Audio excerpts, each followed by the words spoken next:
अगर आप अंधेरे में अकेले हैं तो यह वीडियो सिर्फ आपके लिए। पड़ोस में चल रही अजीब आवाज़ें, सपनों में दिखने वाले चेहरे, ये सब सच होने वाला है। तो कहानी शुरू होती है अभी। यह कहानी असम के पास एक जो काफ़ी ज़्यादा प्रसिद्ध नदी है, ब्रह्मपुत्र नदी। असम की एक बहुत लंबी और पवित्र नदी है। ब्रह्मपुत्र के किनारे स्थित शहरों में गुवाहाटी, तेजपुर और डिब्रूगढ़ है। इस नदी में लोग अस्थि विसर्जन करने आते हैं। लोगों का मानना है कि इसके पवित्र जल से आत्माओं को मोक्ष की प्राप्ति होती है। उसी नदी में मोहन नामक एक 15 साल का युवक तैरने आया करता था। मोहन अपनी तैरने की गति से ब्रह्मपुत्र नदी को 20 मिनट में ही पार कर लेता। उसकी यह खूबी डिब्रूगढ़ गांव के लिए गर्व और उसकी मां के लिए चिंता का विषय था। कई बार मना करने के बावजूद मोहन ब्रह्मपुत्र नदी में तैरने जाया करता। मोहन अपनी मां के साथ डिब्रूगढ़ में रहता था। उसके पिता बचपन में ही गुजर गए थे और उसकी मां कपड़े सिलकर घर चलाती थी। एक दिन दत्ता परिवार अपने मृत बेटे रवि की अस्थियां ब्रह्मपुत्र नदी में बहाने आए तो उसी वक्त मोहन भी तैरने कूदा और नदी में प्रवाहित रवि की अस्थियां जल में बहते बहते मोहन के शरीर पर लग गईं। इसी बात को अनजान जब मोहन नदी से बाहर आया तो उसने अपने शरीर पर जगह जगह राख देखी, जैसे उसने राख से स्नान किया हो। मोहन ने फिर नदी में छलांग लगाई और कूद गया अपनी राख धोने। पर सिर्फ राख धोने से मुसीबत खत्म नहीं होती। इस बात से मोहन अनजान था और कपड़े पहनकर वापस घर चला गया। रात के 1 बजे अचानक मोहन चिल्लाने लगा,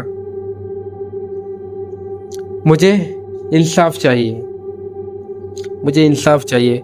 मोहन की माँ उठी और माँ को उठने के बाद जब मोहन ने माँ को देखा तो माँ ने मोहन से पूछा, बेटा क्या हुआ?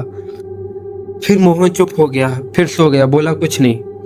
उसके बाद फिर 2-3 दिन बीत गए। मोहन का बर्ताव भी दिन पे दिन बदलता जा रहा था। अब वो नदी में कूदने नहीं जाया करता था। अब वो कभी पेड़ों पे, कभी किसी को पत्थर मारना, इस तरह की हरकतें उसके अंदर आने लगी। उसकी माँ भी उसे देखकर हैरान होने लगी। फिर मोहन की आवाज सुन एक रात फिर से वही बात, मुझे इंसाफ चाहिए वरना किसी के लिए ठीक नहीं होगा। मोहन की आवाज सुनते ही उसकी माँ फौरन उठ के उसके पास गई। इस बार तो उसने अपनी माँ को जोर से धक्का दिया और गुस्से में गुजरते हुए बोला, ए बुढ़िया, चल मुझे मेरे घर छोड़ के आ, मेरा घर गुवाहाटी में है। मोहन का ऐसा हाल देख के उसकी माँ बहुत डर गई और उसी वक्त उसने पड़ोसी के लोगों को अपने घर में इकट्ठा किया।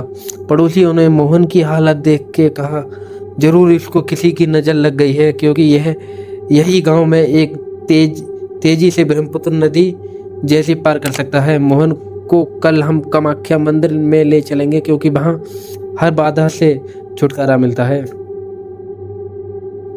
कामाख्या मंदिर असम के पहाड़ी पर स्थित है और 51 शक्तियों पीठों में से एक महापीठ है। यह मंदिर अघोरी, साधु और तांत्रिकों का गढ़ माना जाता है। रहस्यों से परिपूर्ण यह मंदिर चमत्कारों का क्षेत्र है। यह मन्नत पूरी होने पर भी बलि दी जाती है और हर तरह की काली शक्तियों से निवारण मिलता है। अगले दिन जब मोहन की माँ और पड़ोस के लोग मोहन को कामाख्या मंदिर में ले गए, वहां पहुंचकर असली वजह सामने आई। मंदिर की चौखट पे पैर रखते ही मोहन झटके से दूर हुआ और फिर जोरों जोरों से चिल्लाने और भयानक हरकतें करने लगा, जैसे मंदिर के पास से पेड़ पर उल्टा लटकना, लोगों को पत्थर मारना और अपने शरीर को नाखूनों से नोचना। इतने में वहां मंदिर के सबसे बड़े साधु और तांत्रिक आ गए और उन्हें मोहन को देखते ही कहा, इस लड़के को बुरी आत्मा ने कब्जा कर लिया है और इसके शरीर में प्रवेश कर चुकी है। अगर इसका अभी निवारण नहीं हुआ तो मोहन की जान भी जा सकती है और यह आत्मा इतनी आसानी से मोहन का पीछा नहीं छोड़ेगी और ये हो सकता है कि आसपास के लोगों को भी नुकसान पहुंचाए। मोहन की मां ने कहा, साधु महाराज आप जैसे ठीक समझे वो करें, बस मोहन ठीक हो जाए। मेरे जीने का एकमात्र सहारा अब मोहन ही है। साधु ने मोहन के सर पर हाथ रखा तो मोहन ने साधु का हाथ हटा के साधु को धक्का दिया। साधु पीछे जाके गिरा। फिर साधु ने अपने साथियों को बुलाया और फिर मोहन ने के सर पर हाथ रखा और हाथ पकड़ के फिर मोहन ने कहा, मुझे इंसाफ चाहिए। साधु ने पूछा, कौन है तू और इस बच्चे से क्या चाहता है? मोहन ने जवाब दिया, मैं रवि हूँ और उस दिन जब मेरा परिवार मेरी अस्थियां बहाने ब्रह्मपुत्र नदी में आया तो उसी नदी में मोहन तैर रहा था। मैंने उसी वक्त इसके शरीर में प्रवेश कर लिया क्योंकि यही लड़का मुझे इंसाफ दिला सकता है। साधु ने अपनी मंत्र शक्तियों से रवि की आत्मा को मोहन से अलग किया और रवि की आत्मा पर गंगाजल छिड़का। रवि की आत्मा गायब हो गई और उसी मोहन यह सब देख बेहोश हो गया। साधु ने अपनी सिद्धियों से इस घटना का पता लगाया और मोहन की मां से कहा, जब किसी का अस्थि विसर्जन हो रहा हो तो राख में आत्मा का वास होता है और वो आत्मा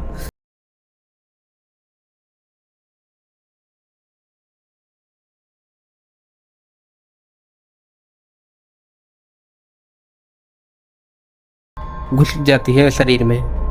जब रवि का अस्थि विसर्जन हो रहा था तब मोहन उसी वक्त ब्रह्मपुत्र नदी में तैर रहा था और रवि की राख मोहन के शरीर पर लगी और इस तरह से रवि को मोहन के शरीर में प्रवेश करने मिल गया। यह सुनकर वही मौजूद सब लोग हैरान हो गए और मोहन की मां ने मोहन को कामाख्या देवी का आशीर्वाद दिलाया। आसाम के भूतिया रहस्यों में शायद लोग अनजान हों, पर कामाख्या देवी मंदिर के रहस्य जानने में आज भी लोग नाकाम हैं। वैज्ञानिक भी इस मंदिर के रहस्यों का पता नहीं लगा पाए। हम इंसान यह भूल जाते हैं कि कुदरत के कई ऐसे रहस्य हैं जिन्हें जानने की कोशिश हम नहीं करनी चाहिए।